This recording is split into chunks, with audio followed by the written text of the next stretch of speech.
Mesdames et messieurs, le ministère de la Défense iranien déclare qu'ils ne toléreront pas aucune ingérence américaine au sein du détroit d'Ormuz.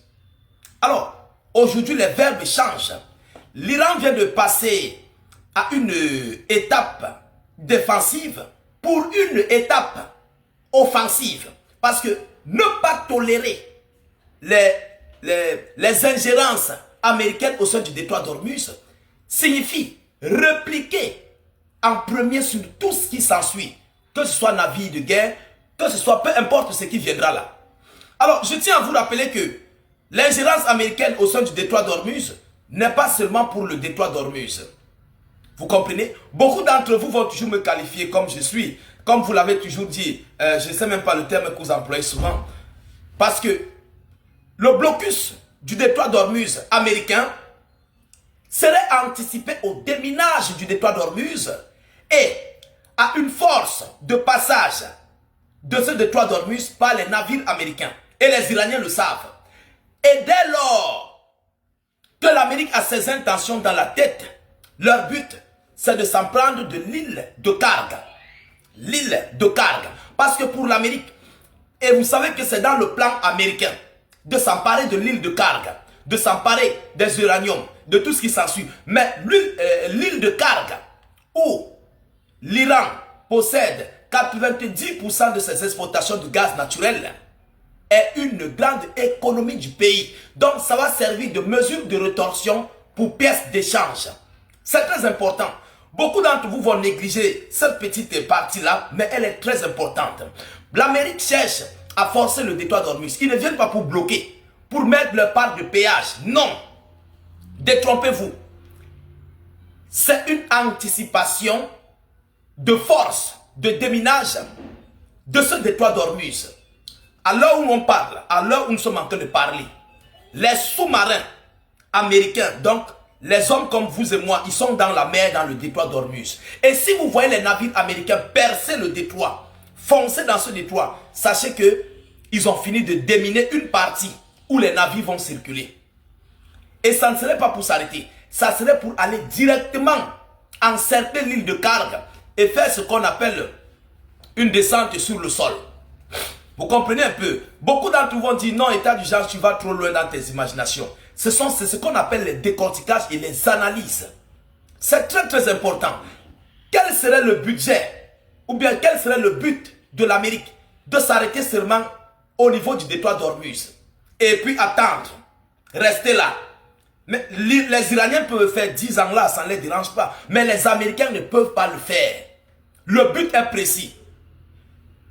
Anticiper le blocage au sein du détroit d'Ormuz, déminer la zone dans un silence absolu parce que ça se passe dans la mer et puis forcer le passage du détroit.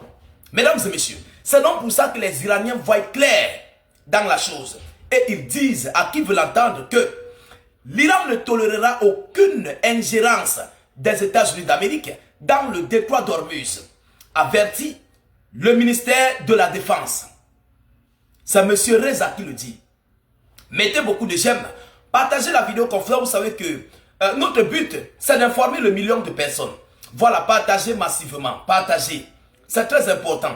Alors, ils disent quoi? Et rassurez-vous d'être abonné pour ne plus rater la page, ne plus perdre nos vidéos d'actualité. Voilà, tous ceux qui nous suivent partout à travers le monde, que ce soit sur TikTok, vérifiez bien si vous êtes sur la page de état d'urgence, sur Facebook et sur YouTube. Vous comprenez? Venez vous abonner à nos multiples plateformes, YouTube, Facebook, état d'urgence. Tous nos deux comptes sont certifiés. Mesdames et messieurs, il dit que une intervention militaire étrangère dans le détroit d'Ormuz ne fera qu'aggraver la crise et l'instabilité de matière de sécurité, en matière de sécurité énergétique mondiale. Les Iraniens envoient ce message pour vous faire peser la gravité, la dangerosité des multiples actes américains. Parce que les Iraniens connaissent déjà comment frapper, avec quoi frapper et à quel moment opportun frapper. C'est important de le souligner. Mesdames et messieurs, selon l'annonce, a averti le général Reza Tlaibnik, porte-parole du ministère de la Défense iranienne, cité par la chaîne Press TV au sujet du blocus promis par le président américain Donald Trump. Au sujet du blocus promis par le président américain Donald Trump. Se référence le blocus américain. L'Iran dit qu'ils ne toléreront pas. Mesdames et messieurs, bon, il y a une chose que je veux aussi vous faire part, je vais vous dire. L'Amérique, dans un premier temps, a besoin que ses navires soient frappés en premier pour accuser l'Iran d'avoir bombardé sur ses navires. C'est ce qu'ils ont longtemps cherché avec les autres navires Lincoln. Lorsqu'ils venaient d'arriver, vous vous souvenez, lorsque ces navires venaient d'arriver, l'Amérique avait cherché les voies et moyens pour que l'Iran ouvre le feu en premier. Mais ils n'ont pas obtenu ça. C'est Israël qui avait ouvert le feu en premier sur l'Iran. Mais la riposte était maléfique. Oui, si on vous dit que Israël a eu près de 10 000 repos éternels, vous n'allez pas croire. L'Iran est dans les 3 000, près de 4 000 repos éternels. Les soldats américains sont dans les près de 1000 repos éternels. Près de 1000 repos éternels. Les soldats américains dans les pays du Golfe. Sans compter du matériel et tout ce qui s'ensuit. Vous ne pouvez pas croire, mais ce sont les chiffres.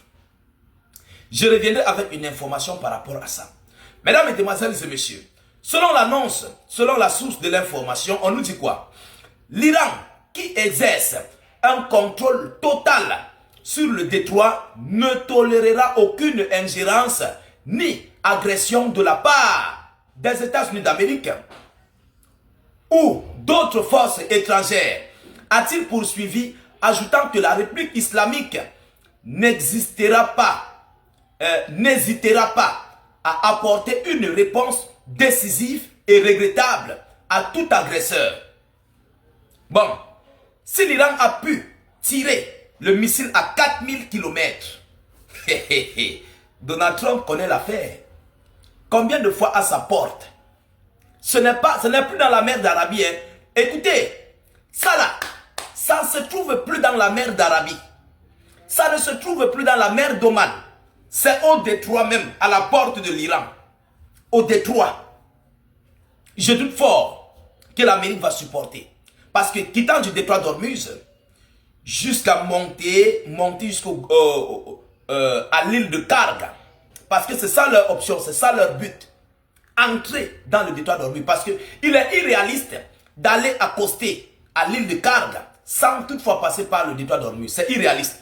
Sauf s'ils jettent les parachutistes. Voilà. Là, ils vont accoster. Ils vont atterrir directement sur comment dirais-je, sur l'île de Karg. Mais si c'est pour aller avec leur navire, il est irréaliste de quitter, et je ne sais pas par où, sans toutefois traverser le détroit d'Ormuz. Vous comprenez un peu? Alors, mesdames, mesdemoiselles et messieurs, voilà ici l'avertissement et l'ultimatum que l'Iran vient d'envoyer aux forces armées américaines. J'espère que Trump doit comprendre. Parce qu'il veut encore commettre un acte hautement suicidaire. Et aucun navire, ni soldat américain ne serait épargné. On vous parle de 90 millions d'habitants. 90 millions d'habitants. 90. On parle de 90. Il y aura combien de soldats pour faire face? Ne serait-ce même à 1 million de soldats iraniens. L'Amérique doit mobiliser combien d'hommes? On va nous dire que ce ne sont pas les chiffres qui font la guerre. Mais attention, les Iraniens sont doués dans la guerre. Ce sont des gens qui ont combattu, qui combattent jusqu'à présent. Ils sont en guerre depuis des années. Vous ne pouvez pas le savoir. Beaucoup d'entre nous ne vont pas l'admettre. Cette guerre américaine contre l'Iran, c'est une guerre ancienne. Beaucoup le savent. Mesdames, Mesdemoiselles et Messieurs, voilà ici l'annonce que j'avais à vous relayer. Partagez la vidéoconférence.